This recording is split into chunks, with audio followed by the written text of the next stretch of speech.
The Dutch GP was one of the most entertaining races this season, but sadly for Mercedes, it was one of their worst, or as Toto Wolff himself described it, catastrophic. The team made many strategy mistakes by not pitting Hamilton and Russell in time, but somehow Hamilton managed to scrape back to P6. Russell, on the other hand, called for talks. So, is this team on the verge of breaking up, or can they salvage something back? Stay until the end to find out. Now, as rain began falling on the track during the opening lap at Zandvoort, numerous drivers made quick pit stops to switch to intermediate tyres. This trend continued, with even more drivers changing to intermediates by the end of the second lap.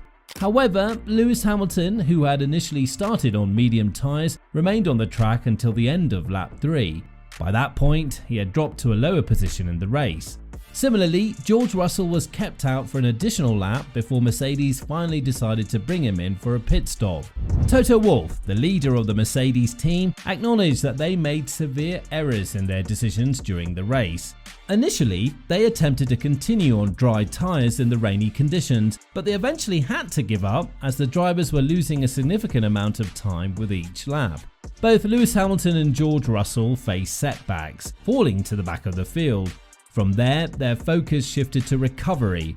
Despite the challenges, both drivers exhibited strong comebacks. Russell's choice to use hard tyres worked well until a late race collision led to a puncture and his retirement.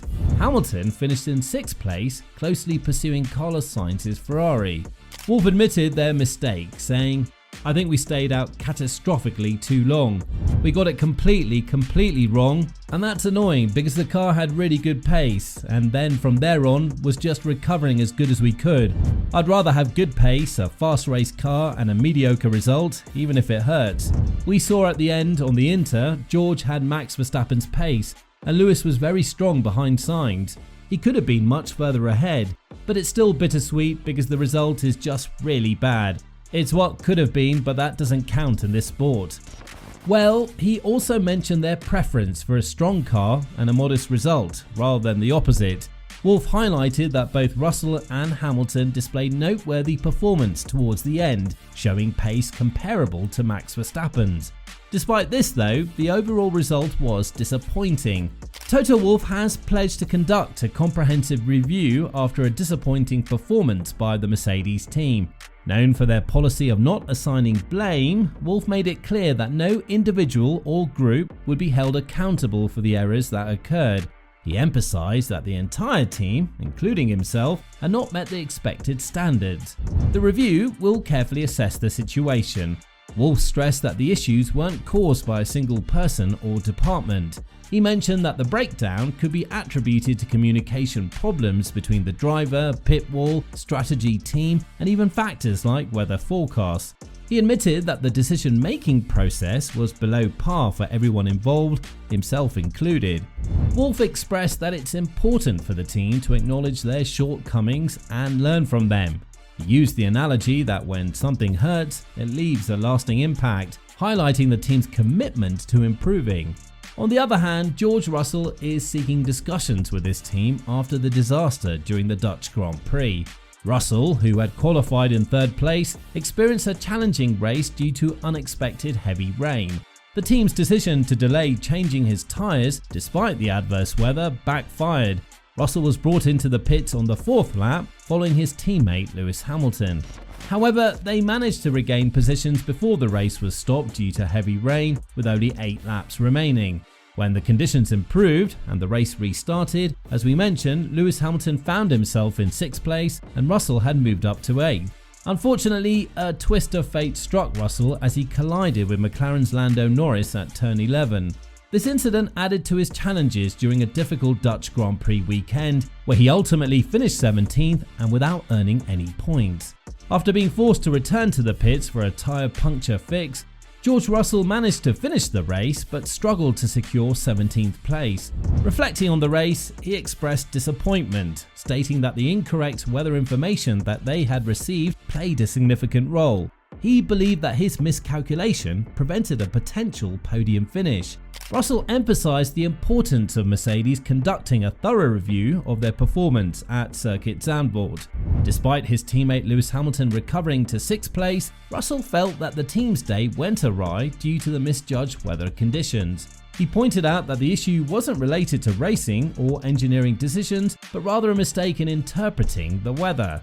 Russell stressed the need to understand why other teams chose to pit and what information they possessed that Mercedes didn't. He urged the team to learn from this experience to avoid making similar errors in the future. So it's not anything to do with racing or engineering. It was clearly just a weather misinterpretation, and that ruined our afternoon. So we really need to look into what happened, why the others decided to pit, what information they maybe had that we didn't, and make sure we don't make the same mistake again. George Russell also mentioned that the collision with Lando Norris was disappointing, but he refrained from assigning blame to his fellow British driver. He characterized the incident as a racing incident.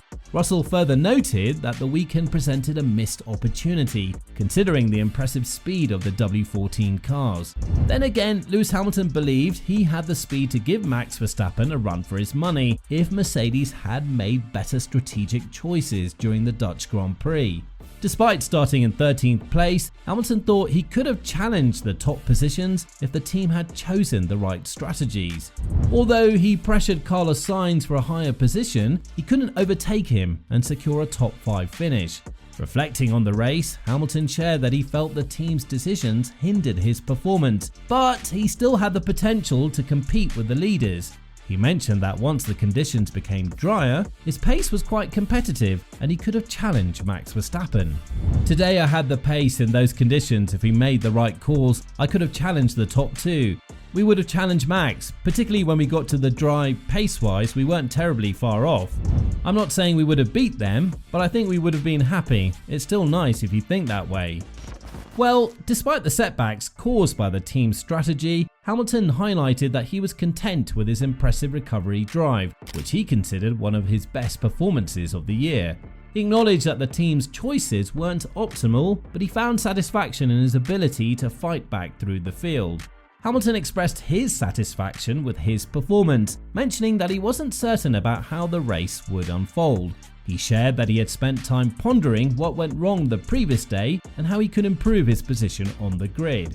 He pointed out he opted for medium tyres while others chose differently, aiming to create an advantageous situation for himself. However, the range changed the scenario, and he believed the team made the wrong call by not adapting to the changing conditions. Hamilton noted that it was ultimately the team's decision and acknowledged that they faced consequences due to this choice. "We came out last, and after that we kept chasing, head down. It was a really good example of when you fall or stumble, to get back up and keep trying. Every time I had to pit, I came out behind and kept chasing. I was really happy when I got past the McLaren, for example, which isn't easy to do on this track. I was quicker than Sainz at the end, I just needed DRS." Additionally, the recent race negatively impacted Mercedes' pursuit of second place in the Constructors' Championship. Fernando Alonso's second place finish further complicated their challenge. If they fall short and secure third place instead, there could be significant financial consequences amounting to millions. Mercedes experienced a reduction of 11 points in the gap that separated them from Aston Martin in the Constructors' Championship standings. As they approach the upcoming Italian Grand Prix at Monza, they're facing a 40-point deficit in their quest for second place. Toto Wolff will need to sit tightly and think deeply about this race and figure out how to solve this mess, as fans already started calling for his retirement. So, what are your thoughts? Let us know in the comments down below.